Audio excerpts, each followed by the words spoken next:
I'm 12 years old, I guess I would be if I think back, and I was kind of a mama's boy. So I've always really been the kind of person into like things that are like fantastical, fantasy, science fiction, magic. I really kind of credit my mom for a lot of that. I joke that she raised my sister and I on equal parts Star Trek Next Generation and Xena Warrior Princess. It all started when I was a kid. One superhero, one super team. Super being Spider-Man and super team being the Fantastic Four. Probably about 7 or 8.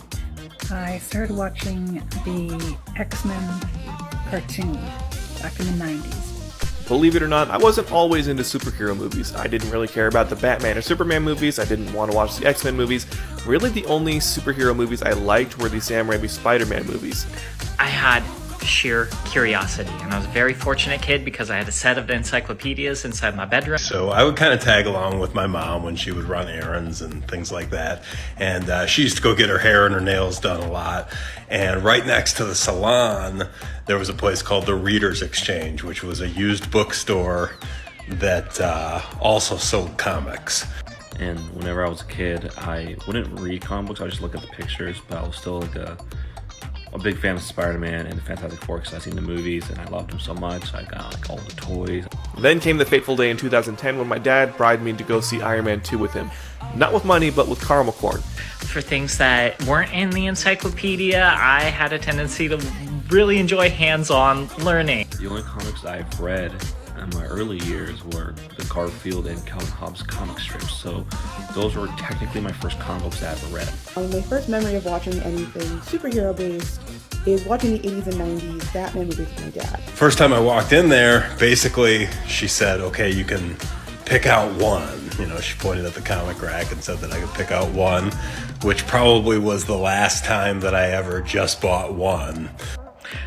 I took this same curiosity to the family computer. And I think what started me on the path to my giant graphic novel collection that I have now was definitely when I started getting into anime and manga in middle school.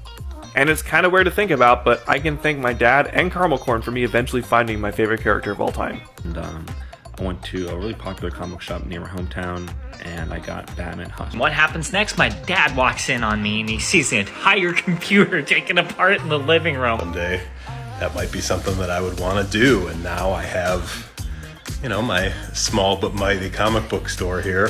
And ever since then, I just went on an exponential line upwards on my passion for comic books. But yeah, it all started with the X-Men cartoon. Saturday mornings. Only thing my brother and I would agree on TV. And on the wall here at the store, I keep a picture of this kid, because he's the one that walked into that store. And I also still have that first comic. Thanks, Mom.